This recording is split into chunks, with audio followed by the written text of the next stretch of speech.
Hello, your week's off to a smooth start. I'm Daniel Che here to bring the latest. Let us begin with the top story at this hour. The nation's daily COVID-19 tally exceeded 35,000. The fast-developing Omicron surge has overwhelmed health and government workers, forcing the country to no longer use GPS monitoring to enforce quarantines. The speed of transmissions made it impossible to maintain a tight and proactive medical response. Choi Min-jung starts us off. South Korea reported an additional 35,286 cases of COVID-19 on Monday, topping the 30,000 mark for the third day in a row. The figure has soared to more than double what was reported just a week ago. Around 1 in 4 people getting tested are showing positive test results.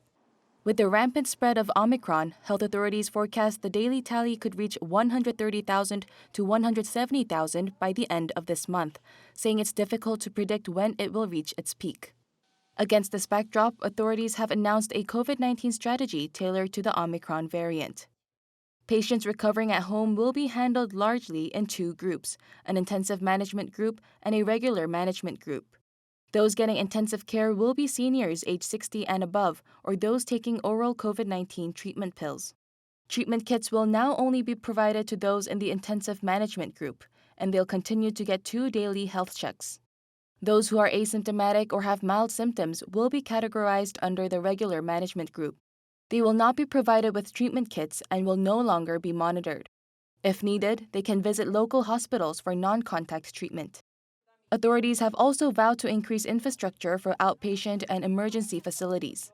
They reiterated that the new measures come amid limited resources and the need to respond to the rapid increase in the number of infections fueled by Omicron. Meanwhile, social distancing measures are in effect for another 2 weeks. Until February 20th, the social gathering cap is limited to 6 people, and most businesses have to close by 9 p.m. Also from Monday, students must sit 1 seat apart in cram schools and study cafes. Eating and holding promotional events in department stores and supermarkets is also banned. There will be a grace period until February 25th, so until then, people won't be fined for violating the rules. Choi Min-jung, Arirang News. In response to the surge in infections, President Moon Jae-in chaired a virtual meeting of the Central Disaster and Safety Countermeasures HQ. He highlighted that the country's virus prevention system is truly put to the test. 전파력이 강한 반면 중증 화율이 낮은 오미크론 특성에 맞게 속도와 효율을 높여 고위험군 관리에 역점을 두고 위중증과 사망 위험을 막는 데 역량을 집중해야 할 것입니다. 확진자 수가 증가하더라도 위중증과 치명률이 안정적으로 관리되고 의료 대응 여력을 유지해 나간다면 성공적으로 이 고비를 넘어설 수 있습니다. He asked people to cooperate with the virus prevention measures and said that while the country needs to remain alert, there is no need to fear. This was the first time in 6 months that Moon chaired such a meeting. In attendance were the Prime Minister, the head of the KDCA, key cabinet members, as well as the mayors and governors of the country's 17 city and provincial administrations. The Education Ministry wants all classes to be taught in person, despite concerns among some parents about the rise in Omicron infections. To address those concerns, the government released some detailed guidelines on how classrooms will be run and when schools might consider online learning. Shin Yeon outlines what they are. Just weeks before students start a new semester, the Ministry of Education on Monday released a new set of virus prevention measures for schools. First, to answer a question most parents want to know, will all students be required to go back to school? The short answer is yes. The Education Ministry said that it's set on pushing through its plans to bring all students back to the classroom. But the ministry added that it's now up to each school to determine whether to do that or not based on the pandemic situation in their respective regions. The ministry did suggest indicators that could help each school decide when to implement online classes, such as 3% of all students having been infected or 15% of all students being absent because they're under quarantine or have caught COVID-19. Another important question, will schools expand their testing methods? Originally, schools have only been using PCR tests. But now, schools nationwide will also use rapid antigen test kits that only take 15 to 30 minutes. They'll also expand the number of special response teams that go to schools to conduct PCR tests. Students will then be able to receive their results within 2 hours. Schools will also prepare enough self-test kits for students to take if needed. Who can get tested and how? First, those who report symptoms after coming into close contact with a person infected with COVID-19 will be able to get a PCR test right away. Those who came into close contact but don't have any symptoms will have to test themselves with a rapid antigen test kit for a whole week. They must test themselves every other day and can only return to school if their results turn out negative. To make sure each school has enough testing kits, education boards nationwide will provide extra kits for 20% of all students and teachers in their region. As of now, already 6.5 million kits have been secured and can be used until the end of March. 신예은, Arirang News. South Korean health officials plan to look into managing COVID-19 like the seasonal flu, but experts seem to be divided about when is the right time to make this shift. Kim Hyun-sung sheds light on this issue.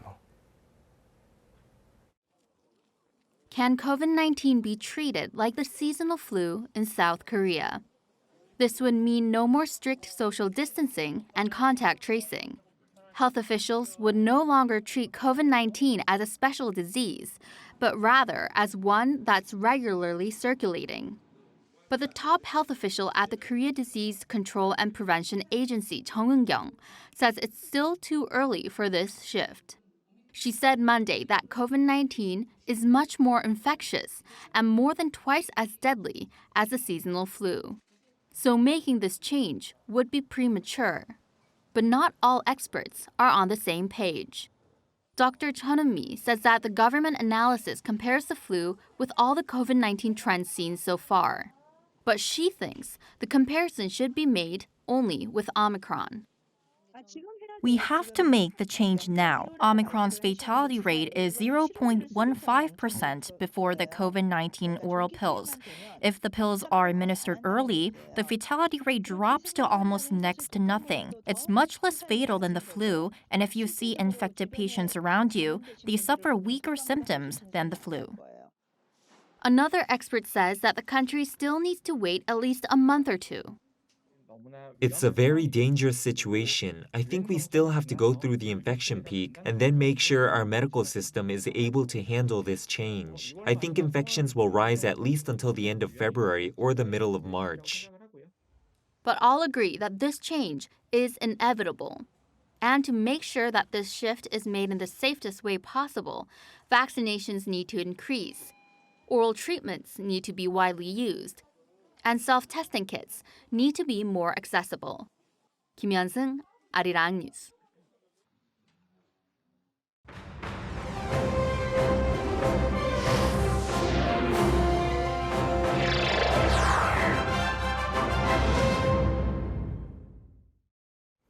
The Beijing Winter Games are in full swing, with Europe currently dominating the medal chart. South Korea hasn't seen much success yet, with its most likely medal candidates, the short track speed skating team, falling short. For more, let's hear from our sports correspondent Han Sung-woo on the line. Sung-woo, what do you have for us? Bad news, Daniel. Bad news. All three South Korean semifinalists for the men's short track speed skating 1,000-meter event have failed to make it to the finals. 2 penalty disqualifications and 1 forfeit due to injury.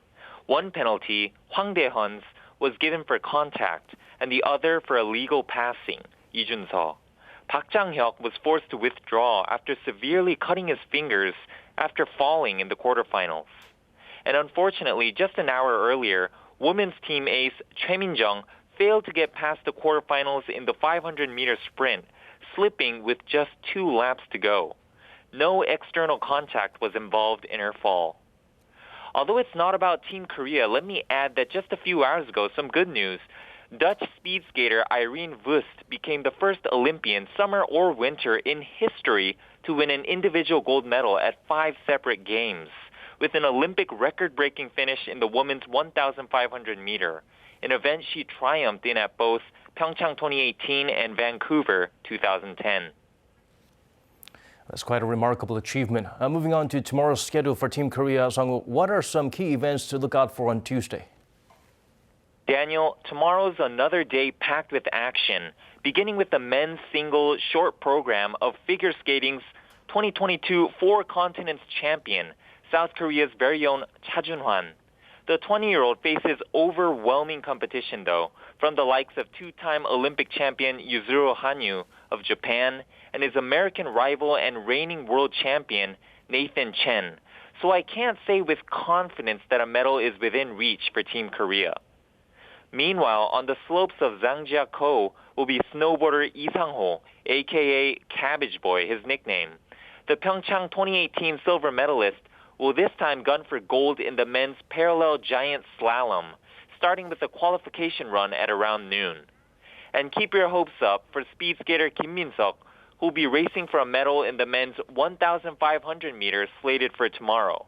All eyes will be on whether Kim can improve on his performance from 4 years ago on home soil, where he won bronze, Asia's first medal in the event. That's all I have for now, Daniel, but I'll be back with more tomorrow.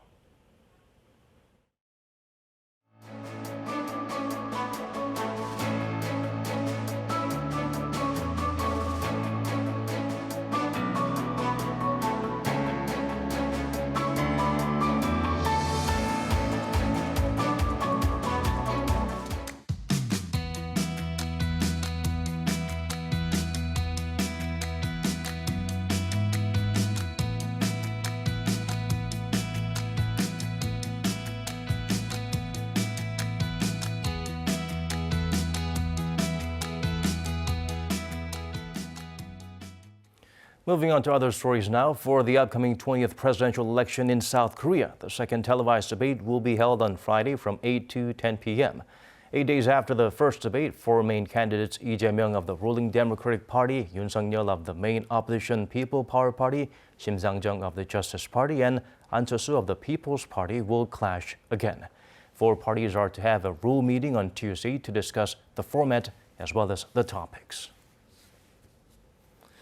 The latest opinion polls show it's still a close race between the two frontrunners, the candidates from the ruling party and the main opposition bloc. Watchers say young voters and the remaining debates could be the key factors that push the pendulum one way or the other. Lee Kyung-eun fills us in. 5 years on from the presidential election of 2017 held early due to the impeachment of then-President Park Geun-hye. That year, the Democratic Party rode to victory on a wave of support for political reform. Now the DP will seek to stay in power and push ahead with its agenda, while the conservative bloc is looking to make a comeback. At this point, the winner is uncertain. Polls suggest around 50% of South Koreans support a change of government. But at the same time, the incumbent President Moon Jae-in has an approval rating above 40%, which is higher than any previous leader when they left office. Plus, there's no candidate with a clear lead. The two frontrunners, Lee Jae-myung of the ruling DP and Yoon Suk-yeol of the main opposition People Power Party, are seeing intensifying competition. Chasing behind them is An Cheol-soo of the minor opposition People's Party, but is seemingly showing a decline after hitting 15% at one point. Shim Sang-jung of the Justice Party shows the lowest ratings among the four main candidates. A clue may be found in who people think is more likely to win, as that indicates the general feeling among respondents' families and friends as well. But that's also highly uncertain, having recently shifted in Yoon's favor. Adding to uncertainty are young adults aged 18 to 39 who take up 30% of voters. They're seen as pragmatic voters who lack political allegiances and make their decisions based on their own interests. These young voters are hard to win over, and polls suggest that this age group has the biggest number of undecided voters. There are also centrist voters to consider who show similar tendencies to young voters, having no clear preference towards either the liberal or conservative bloc. In other words, these swing voters will likely to make their decisions based on policies and the candidate's moral issues. And that raises the stakes in the debates. The first televised debate was held last week, and more than 70% of voters say that debates will affect their decision. The figure goes up to 80% for voters in their 20s and 30s. In another survey, 1 out of 4 people actually said they might change their mind after watching the debate. And there will be at least 3 more debates required by law after the candidates are officially registered next week. 이경은 아리랑 뉴스. Staying with the nation's 20th presidential election, let's zoom in on the process that entails over the next days and what voters need to know before they head to the local polling stations. Here's Kim Do-yeon with the details. There are now only 30 days to go until South Korea picks its next president. Let's take a look at what's ahead in this short month that'll shape the country's next 5 years. First, in a couple days, local districts will start sending preliminary lists of the voters in their district to the National Election Commission. This is called the completing of the electoral roll. The NEC will start finalizing the list, and during this process, individuals can double-check that they're registered to vote in the right district. The aim is for the NEC to find out how many voters there'll be in each place to prevent election fraud. While this process goes on, the candidates will officially register. That's on the 13th and 14th of this month. Right now, they're only preliminary candidates because the official campaign period doesn't start until the 15th. When it does kick off, they'll be allowed to campaign more loudly and more actively. Candidates and their supporters will go around the country holding rallies amplified by microphones and loudspeakers. The streets will be lined with posters and banners. Trucks with supporters on board will bring campaign music to every neighborhood, and ads will start to air on TV. About a week into campaigning, the first ballots will be cast, but outside of the country, in 5 days of overseas voting. By the 25th of the month, the Election Commission will have completed its list of domestic voters. Those who can't make it to the polling station in their home district on Election Day will have a chance to cast their ballots elsewhere, even at the airport, if need be, a few days in advance. Otherwise, on Election Day, voters have to go to their designated polling station. Finally, on March 9th, the nation will observe a public holiday, not only to vote for the next president, but also to celebrate the country's democratic process and another peaceful transition of power. Kim Do-yeon, Arirang News. This week, top diplomats and new envoys of Seoul, Washington, and Tokyo will meet in Hawaii for talks on North Korea. This could signal a sense of urgency following the regime's missile tests, as well as its possible resumption of nuclear and ICBM tests. Yoon Jung-min provides a glimpse of what to expect. Discussions on North Korea pick up speed this week following a series of missile tests by the regime last month, including the launch of an intermediate-range ballistic missile. The regime has also signaled a possible resumption of nuclear and ICBM tests. On Saturday, chief diplomats from South Korea, the U.S., and Japan will have a trilateral meeting in Hawaii. The meeting involves South Korea's Chung Eui-yong, Antony Blinken from the U.S., and Japan's Yoshimasa Hayashi. It'll be their first face-to-face meeting since the missile tests, apparently a sign of the urgency of the matter. The U.S. State Department says they will foster cooperation in addressing threats from North Korea's nuclear and missile programs. Experts say Washington might focus on bolstering sanctions this time. The international community's, policy platforms and preferences is gearing towards sanctions and deterrences. So I think the U.S. is trying to use the current momentum to bolster the trilateral mechanism between amongst the U.S. and Japan and South Korea. At the same time, the diplomats will likely be seeking a breakthrough, but it remains to be seen whether Pyongyang will actually respond to calls for diplomacy. As a way to resume talks, South Korea and the U.S. have discussed providing humanitarian aid to the north and formally declaring an end to the Korean War, but there hasn't been much response from Pyongyang. Before the ministerial meeting, South Korea's nuclear envoy Do Gyu-duk will meet on Thursday in Hawaii, his U.S. counterpart Sung Kim and Japanese counterpart Takehito Funakoshi. Their talks will likely focus on fine-tuning the agenda for the ministerial meeting, as they will be also part of that meeting this weekend. Separately, Do will hold bilateral meetings with his U.S. and Japanese counterparts. Yoon Jung-min, Arirang News. Ahead of Tokyo's release of radioactive water into the ocean in 2023, a team of experts handpicked by the International Atomic Energy Agency is slated to pay an on-site visit to Japan's Fukushima nuclear power plant starting next Monday. Part of the team visiting Japan includes South Korean nuclear expert Kim Hong-seok of the Korea Institute of Nuclear Safety. The investigative team is expected to conduct tests for 5 days, including a safety review of the water release. Included in their itinerary is a meeting with Japanese government officials and the plant's operator, TEPCO. During the first year of the pandemic, lockdowns and distancing measures caused a lot of consumers to buy less of the things they see as related to their lives outside the home. But now it seems these spending patterns are returning somewhat to normal. Kim Sung-min has the latest. Shopping patterns seem to be returning to normal as the battle against COVID-19 drags on. According to Statistics Korea's report on industrial activity, last year's overall retail sales jumped 5.5% compared to the pandemic's first year. Sales of clothes and handbags bounced back and made up for the loss seen in 2020, with bags in particular up 38%. Sales of shoes declined by around 2% last year, but that was much smaller than the drop the year before of over 20%. Sales of automobiles and home appliances, which had seen bumper growth in 2020, also leveled out somewhat. Car sales in 2021 dropped 0.3% on-year, while home appliances rose by 9.5%, which was more subdued than the 21% growth seen in 2020. In the first year of the pandemic, social activities were limited, so people bought furniture and home appliances to bring those activities into the home. But in the second year, there was growing hope that the pandemic would end soon, and so pent-up demand for upgrades exploded. As in other countries, inflation in South Korea is rising, which would tend to put pressure on consumers. But it's not clear that pressure will extend from everyday goods to discretionary items like clothes and bags. This strong inflation can be felt mostly in the prices of groceries and fuel. But when it comes to clothing, consumers don't really feel it.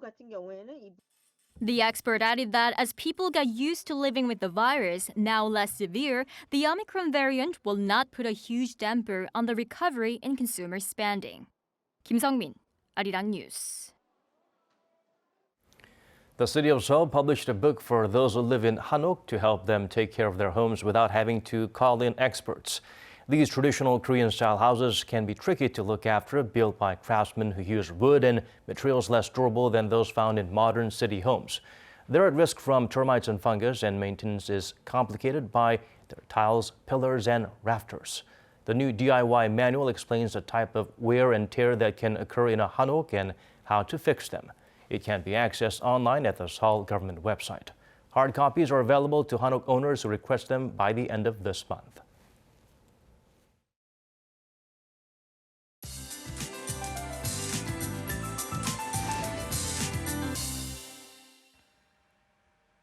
Weather conditions will be calm for the next several days here in South Korea. With the cold wave easing off, daytime highs in the capital will hover near the seasonal average at 5 degrees Celsius. But mornings will stay in the negative territory, and this will bring wide temperature gaps between day and night. Make sure to wrap up extra warm in the morning. In the meantime, dry conditions are worsening across eastern regions. Dry warnings are in place for the East Coast, and advisories have been raised to further parts of inland regions. Keep in mind that dry alerts are also issued for the capital, Seoul, at the moment. Please be extra careful with anything that can start a fire. Jeju Island will see light snow for the morning hours. As for the readings, Seoul will start off at -5 degrees. Daytime highs will be 1 to 3 degrees higher than today. Seoul will get up to 5 degrees, Daegu and Gwangju 8, Busan will reach 10 degrees. Conditions will get even warmer by the middle of the week, with highs surpassing the seasonal norms. That's all for now, and here are the weather conditions around the world.